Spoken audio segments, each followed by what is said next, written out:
Hey, what's up, y'all? It's Poppin' This D. About to react to this vid by Hip Hop Madness. This is why great artists make undeniably bad albums. They got Drake on the thumbnail.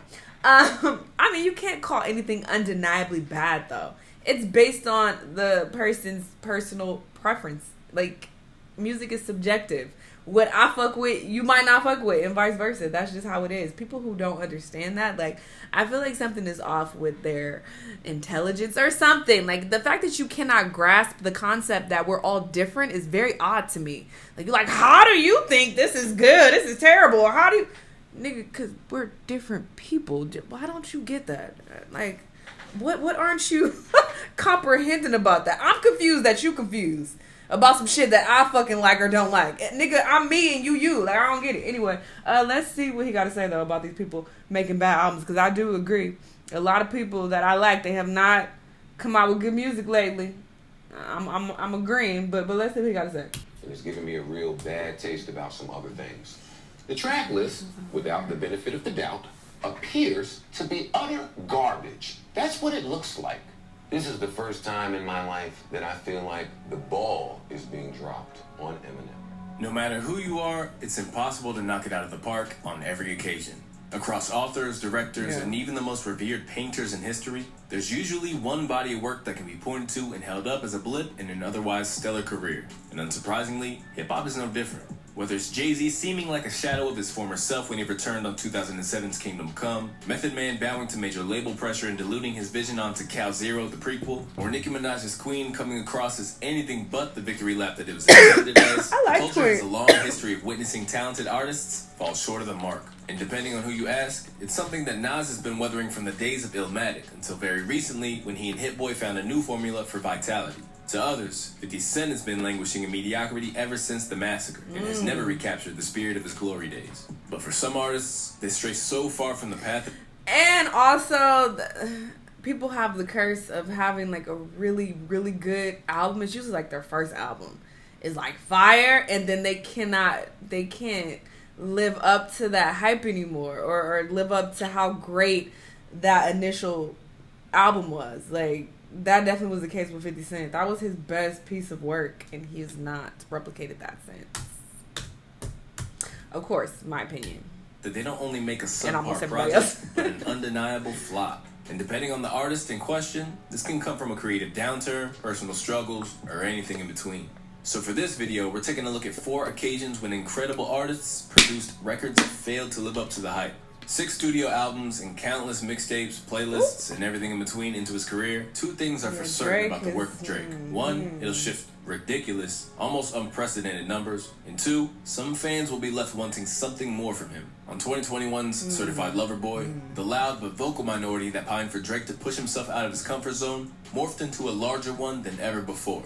As for many fans, the long-awaited album simply wasn't it. Look, as much of a distraction and a focus all of this is right now, it's not the reason CLB is such a dud of a record. And why that is, we may never know the real answer, but from an outside perspective, it seems like a lot of it could have to do with a lack of inspiration. Something that's been looming larger and larger and larger on Drake's project since he dropped the dreadfully boring Views from the Six.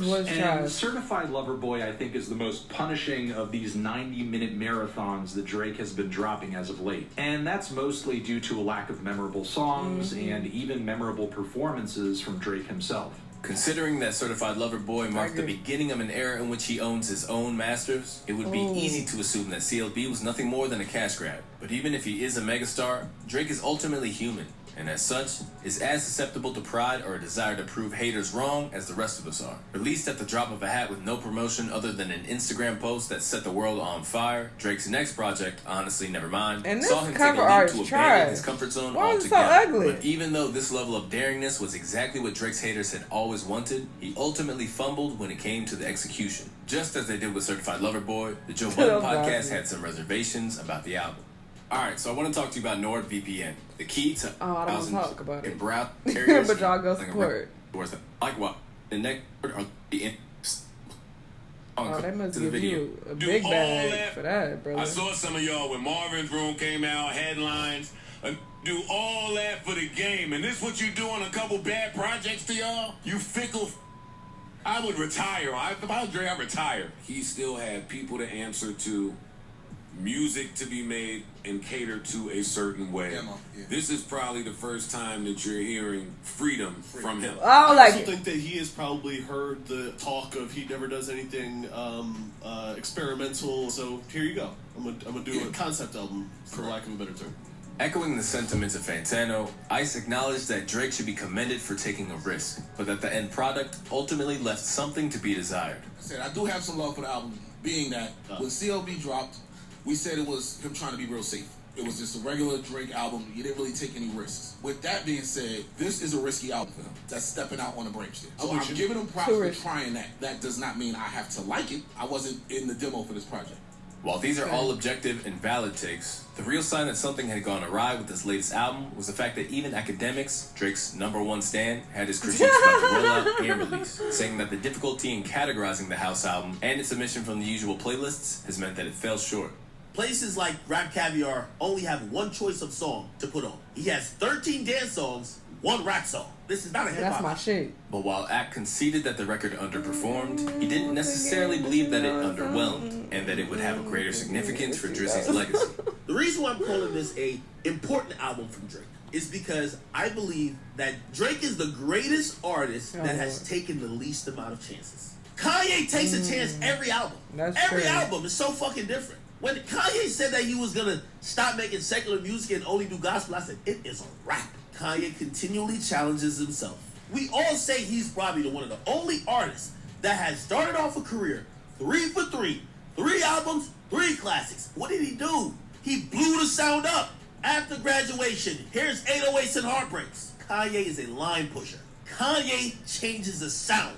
That makes him greater than just being a great rapper. The real importance of this album is that Drake is finally doing that we would all consider he's not the best at. He stepped in a realm where he's not the best. Monotony and dropping the same thing and doing the same formula over time will burn you out. This was needed that Drake could also do more experimental. With reviews such as the one... I would like him to experiment within his genre, and his genre has been rap this entire time, his entire career. For how long?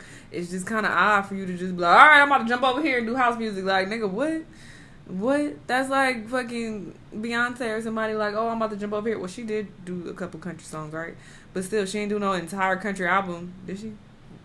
I doubt it. But, yeah, I don't fucking hear that either.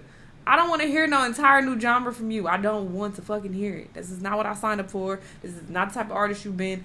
I don't want to hear it. I'm not saying you can't do it. Do what the fuck you want. And it's going to be people who fuck with it. Congratulations. Y'all fuck with it. I'm just telling you why I don't fuck with it. One from The Guardian wishing that he would apply the same restlessness to his persona as he did to his music. Some believe that the listener fatigue that we saw with CLB remained in place due to his unwillingness to switch up his lyrics. Nevertheless, Drake remains publicly unbothered by having 2 misfires to his name in a row, arguing that the onus was on the audience to come along for the ride. It's all good if you don't get it yet. It's all good. That's what we do. That's what we do. We wait for you to catch up. I catch up. We caught up already. On to the next. Hey, do you? I ain't gonna ever catch up, brother.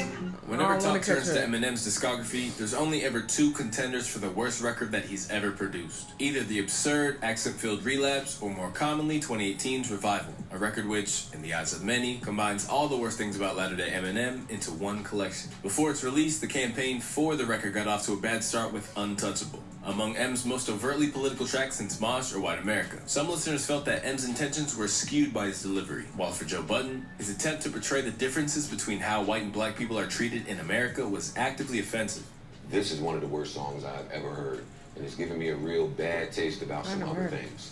The track list, without the benefit of the doubt, appears to be utter garbage. That's what it looks like. This is the first time in my life that I feel like the ball is being dropped on Eminem by whoever is handling Eminem. Somebody over there should be saying something. This seems disingenuous. It doesn't seem sincere. It seems like a ploy and a gimmick to sell records. This is disgraceful. I hate it. Change this cover. Change the tone of this album. I ain't heard from you in 4 years. I want to hear from you. At the outset, Eminem was indignant in the face of critique, and when speaking to Shaq 35's own Sway, he said that his decision to push against the grain of the time had backfired.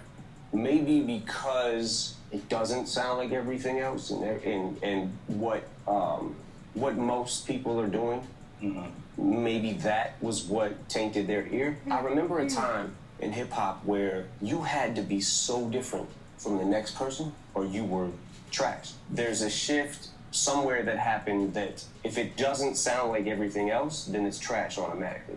Although disheartened and angered by the reception, Revival's failure lit a fire under him and gave way to what, in the minds of his hardcore fans at least, was a return to form with kamikaze and music to be murdered by. I said like 4 mil when I put out a bad album, he rapped on Premonition. Revival flopped, came back, and I scared the crap out of him. From the days of his 10-day tape onwards, Chicago's Chance the Rapper seemed easily to get on board with. Independent, original, and above all, unapologetically himself, fans flocked to his unique delivery and gospel-infused production across acid rap and coloring. But while he was always a far cry from a gangster rapper, 2019's The Big Day represented a tipping point in that he suddenly became positive to an obnoxious extent. Billed as his official debut album, The Big Day, which was essentially an ode to his marriage, became absolute meme fodder, and in turn, received a rare 0 from Anthony Fantano. The following year, it go on to make his list of the worst albums of the entire decade. But rather than being alone, Fantano's sentiments were echoed by Mike Seatown of Dead End Hip Hop. If somebody came up and said, yo, this is the wackest album I've ever heard, I would not argue against it. I'd be like, that's fair. I think that this was a poorly planned out idea with even worse execution. Well, for Chance to really expect us to resonate with an hour and 20 minutes about you talking about how much you love your wife, your life, your kid, Jay and Beyonce could do this because we know plenty about Jay. We know plenty about Beyonce. I don't know jack about his wife. How about you make songs that lead up to it? Exactly. But you just jumping in, it's the greatest day of my life. And you think that we're supposed to care? After being trolled into submission, Chance's misery was only compounded by the messy dealings with his former manager that suddenly left hip-hop's good guy looking a little more sinister than we first imagined. To date, he has yet to follow it up with anything other than a pair of singles that didn't exactly set the world alight. Kid Cudi, Speeding Bullet to Heaven. When he first came out the gate, the impact of Kid Cudi wasn't simply undeniable, but actively important on a global scale. Known to be a refuge for countless kids who were experiencing their own demons, Cudi's Man on the Moon revolutionized hip-hop as we know it and expanded its emotional depth. But it did so at a price, and by the time that he was ready to release his 5th album, Speeding Bullet to Heaven, Cudi was in a dark place. Although it was praised by Andre 3000 at the time, Elliot Wilson of Rap Radar suggested that 3 Stacks had definitely missed the mark. This is a hot mess. Cudi fails miserably at living out his rockstar dream over 90 minutes. That's right, 90 minutes. Ugh, these are terrible alternative rock tunes. Only playing Pat's assist on the title track almost makes that one salvageable. Almost. Overloaded with guitar-oriented instrumentals, the record features some of Cudi's most blatantly alarming lyrics. Sorry, I'm paying attention, but something really crazy just happened. Fall in the void. And if I blow my brains out all over the scene, that's madness curing sadness. Fucking crazy. He proclaimed on Confused. But despite whatever pain he was in, it didn't stop the album from prompting think pieces about art so bad it's irresistible, which placed it in a league with such things as Tommy Wiseau's The Room, while Anthony Fantano famously gave the record this a nigga? 0. Why we keep while everyone felt that he was struggling creatively, the issues ran much deeper. And in reality, the record was hampered by issues in his personal life that he could no longer outrun. I was dealing with some real during that album, he wrote on Twitter in November 2019. One of my darkest, darker than Man on the Moon 2, I'd say. I just wanted to scream and yell and make angry songs. It was the only way I could express what I was feeling at the time. Contending with addiction issues that he would eventually seek assistance for in the lead up to his next project, Passion, Pain, and Demon Slaying, Kid Cudi has since bounced back and escaped the headspace of Speeding Bullet to Heaven. And across Kids See Ghosts with Kanye West and 2021's Man on the Moon 3, he's experienced a complete return to form that any artist in the world would be undeniably proud of. All of these records were reviled for different reasons. The common ground between them isn't so much the album itself, but what you do in the aftermath of the bad publicity that defines you and your legacy.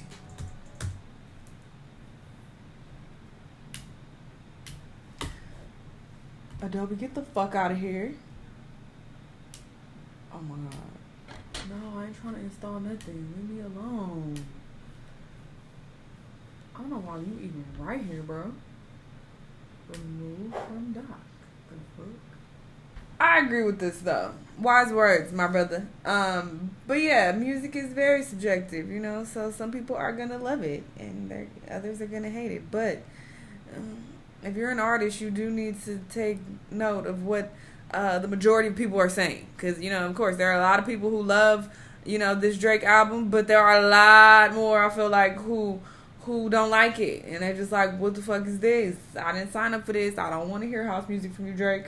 Most of Drake's fans are not house music listening people, so it's just a little odd, but do what you like. Sure, they shit, they music. But y'all let me know what y'all thought, though. Let me know what other videos you want me to watch, and I'll see y'all in the next one. Bye.